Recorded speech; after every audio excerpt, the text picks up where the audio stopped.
السلام علیکم ناظرین کرام، ایک اور تاریخی ویڈیو کے ساتھ ہمارے چینل کے تمام ناظرین کو خوش آمدید۔ ناظرین کرام، سلطنت عثمانیہ کی تاریخ اس سلطنت کے سلطانوں، ان کی بیگمات، شادیوں اور ان کی اولادوں کے حوالے سے بڑی ہی حیران کن ہے۔ اس سلطنت سے تعلق رکھنے والا ہر سلطان شان و شوکت میں اپنی مثال آپ تھا، لیکن جو چیز اس سلطنت کی تاریخ پڑھنے والوں کے لیے بڑی عجیب ہے وہ ان کی بیگمات ہیں، جو کہ دنیا کے مختلف خطوں سے تعلق رکھتی تھیں اور اس تاریخ میں دلچسپی رکھنے والے خاص طور پر اورحان غازی اور ان کی 7 بیگمات کی تاریخ جاننے کے بارے میں خاص دلچسپی رکھتے ہیں۔ ناظرین، آج کی ویڈیو میں ہم جانیں گے کہ اورحان غازی کی تاریخ کے مطابق 7 بیویاں کون کون سی تھیں، ان کی کتنی بیویاں عیسائی تھیں اور ان میں سے کتنی مسلمان ہوئیں، اورحان بے نے یہ شادیاں کیوں کیں اور ان شادیوں سے اورحان بے کو کیا فائدے حاصل ہوئے۔ چلتے ہیں آج کی ویڈیو کی طرف۔ ویڈیو شروع کریں گے اس بیوی سے جو بازنطینی شہزادی تھیں۔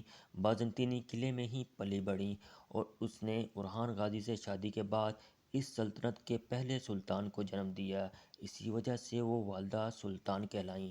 جی ہاں، میں بات کر رہا ہوں ہولوفیرا کے بارے میں، جو کہ تاریخی ریکارڈ کے مطابق یارسار تکفور کی بیٹی تھیں اور اورحان غازی کے بیٹے سلطان مراد اول کی والدہ تھیں۔ ناظرین کرام، ہولوفیرا کی مختصر کہانی یہ ہے کہ ان کی والدہ ان کے بچپن میں ہی فوت ہو گئی تھیں، اور اصل کہانی تب شروع ہوتی ہے جب عثمان غازی نے بلچک قلعہ فتح کیا۔ یہ وہ واقعہ ہے جو عثمانی اور بازنطینی دونوں تاریخوں میں موجود ہے، اور یہیں سے ہولوفیرا کی اصل کہانی شروع ہوتی ہے کہ اس کے والد اس کی شادی بلچک کے تکفور کے بیٹے سے کرنا چاہتے تھے تاکہ اس کی سیاسی طاقت میں اضافہ ہو، اور تب بازنطینی تکفوروں نے عثمان غازی کو بھی اس شادی پر بلا رکھا تھا، کیونکہ ان کا عثمان بے کو قتل کرنے کا ارادہ تھا۔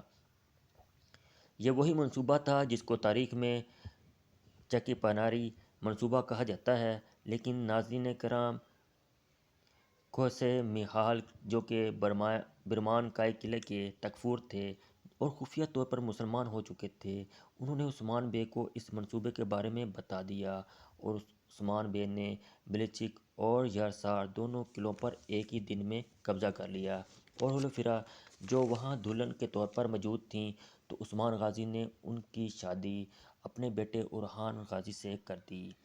شادی کے بعد ہولوفیرا نے اسلام قبول کر لیا اور ان کا نام نیلوفر خاتون رکھا گیا، اور یہ پہلی بازنطینی خاتون تھی جو کہ عثمان غازی کے خاندان کا حصہ بنی۔ ناظرین کرام، نیلوفر خاتون سے مراد اول کے علاوہ اورحان غازی کا ایک اور بیٹا بھی پیدا ہوا جس کا نام قاسم تھا، جو کہ چھوٹی ہی عمر میں وفات پا گیا تھا۔ اس کے علاوہ ایک تیسرا بیٹا جس کا نام سلمان پاشا تھا، وہ بھی نیلوفر خاتون سے ہی تھا۔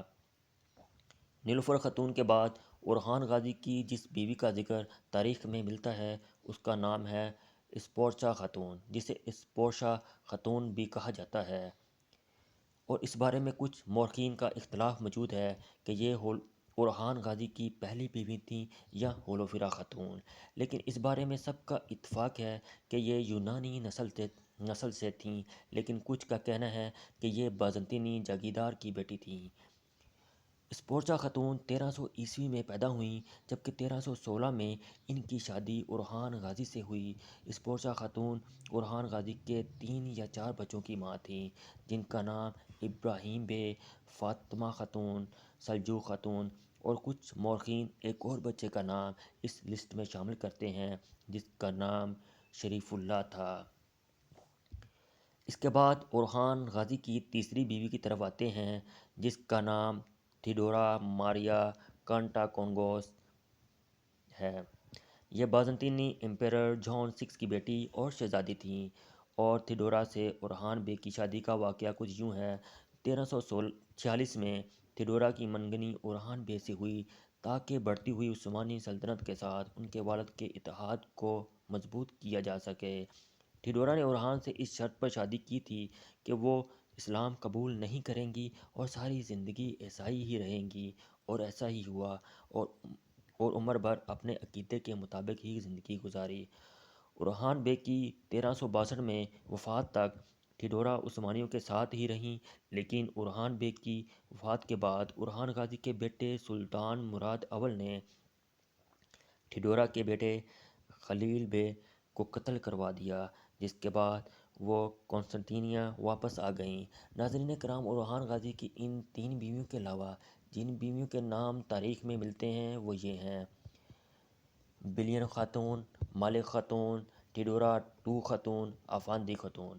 ناظرین کرام، یہ تھی آج کی ویڈیو۔ امید کرتے ہیں آپ کو یہ ویڈیو پسند آئی ہوگی۔ اگر آپ کو ویڈیو پسند آئی ہو تو ہمارے چینل کو سبسکرائب لازمی کر دیں، ویڈیو کو لائک کر دیں اور کمنٹ میں اپنی رائے کا اظہار لازمی دیں۔ شکریہ۔